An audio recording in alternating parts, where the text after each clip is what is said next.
आपण आपलीच किंमत आपल्या हातून कमी करतोय का? म्हणून आपण आपली भाषा सोडायची? LKK लोक क्या कहेंगे, मग हे काय म्हणतील लोक? अरे लोक पायी चालू देत नाही, लोक घोड्यावरही बसू देत नाही. जी मुलं सगळ्या वातावरणामध्ये सूट होतात ना, ती नंतर तुम्ही कुठल्याही पाण्यात टाका, ते पोहणार.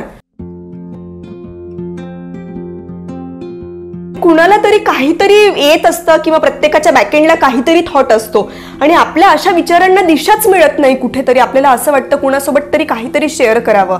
आणि पहिले तर विचारवेडला मी धन्यवाद म्हणेन की विचारवेडने माझ्या थॉट्सला, माझ्या विचारांना दिशा देण्यासाठी हा प्लॅटफॉर्म तयार केलाय.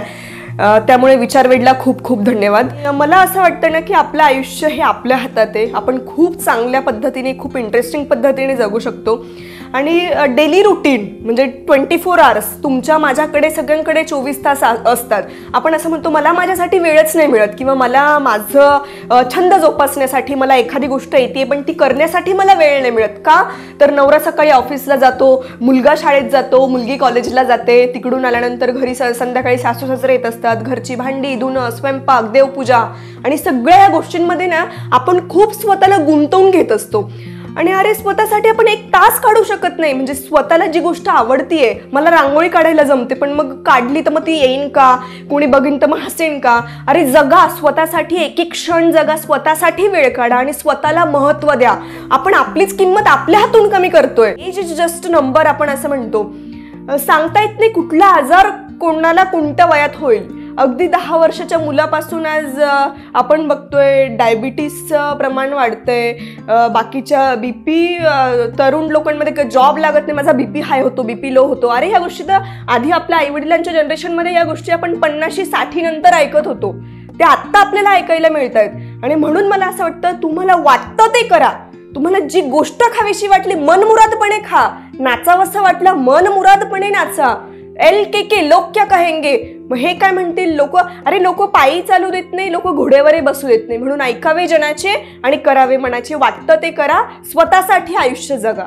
भारतीय परंपरा, सण, उत्सव, सणवार साजरं करणं तेवढंच गरजेचं आहे. अरे आपण दसऱ्याला सोनं द्यायला जातो, संक्रांतीला तिळगुळ कोण कोणाला देतं? लहाने मोठ्यांना देतात, मोठे लहानांना देतात. गुढीपाडवा, नवीन वर्ष म्हणजे काय, किंवा मराठी नवीन वर्ष म्हणजे काय, इंग्लिश आपण जे इयर, हॅपी न्यू इयर जे आपण सणवार साजरे करतो, त्या सणवारांच्या मागचं शास्त्रीय कारण काय?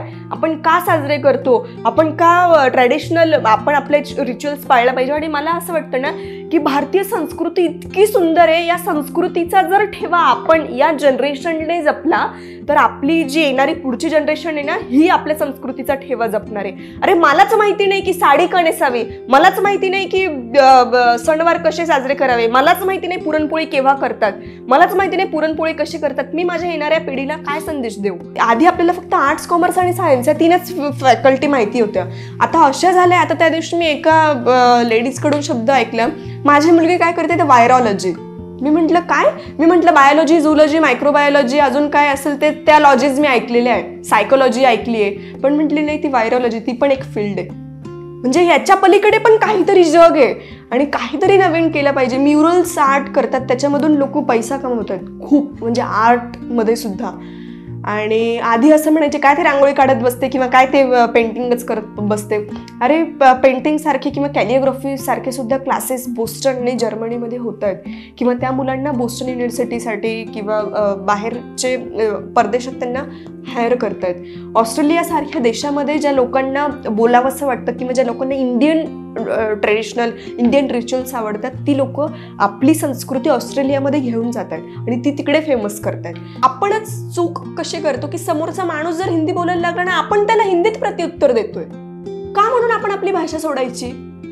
तू हिंदीत बोलला, माझी भाषा, माझी मातृभाषा ही मराठी आहे आणि आपण कुठेतरी लाजतो. ऑफिसेसमध्ये सुद्धा जर कोणी इंग्लिश किंवा हिंदी बोलत असेल ना, आपण त्यांची भाषा त्यांचं कॉपी करण्यासाठी, भले मला हिंदी येत नसू देत पण तरी मी हिंदीत बोलणार. का? तर तो समोरचा माणूस हिंदीत बोलतोय. अरे पण तुम्हाला जे येतंय, ज्या भाषेत, ज्या मातीत तुमचा जन्म झालाय मराठी, आणि तिथे तुम्ही लाजताय बोलायला, त्याला त्याची भाषा बदलू द्या ना. बाहेरचे लोक आपल्या महाराष्ट्रात येऊन बाहेरची भाषा बोलतायत आणि ती आपण ऍक्सेप्ट करतोय. ठीक आहे, ऍक्सेप्ट करतोय, पण आपण पण कुठेतरी, मला असं वाटतं की त्या लोकांना पण आपली भाषा शिकवा, जेणेकरून ते बोलू शकतील. ॲटलिस्ट ज्या बेसिक गोष्टी आहेत त्या.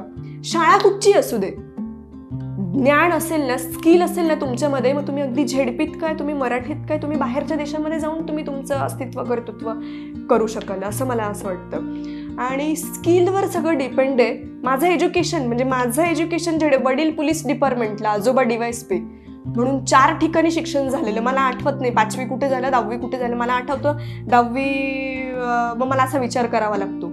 माझं 12वी जळगाव जिल्ह्यात झालं. माझं लग्न 10 तासाच्या अंतरात जुन्नर तालुक्यात माझं सासर. माझा जन्म कोपरगाव, नगर जिल्ह्यातील कोपरगाव या ठिकाणी.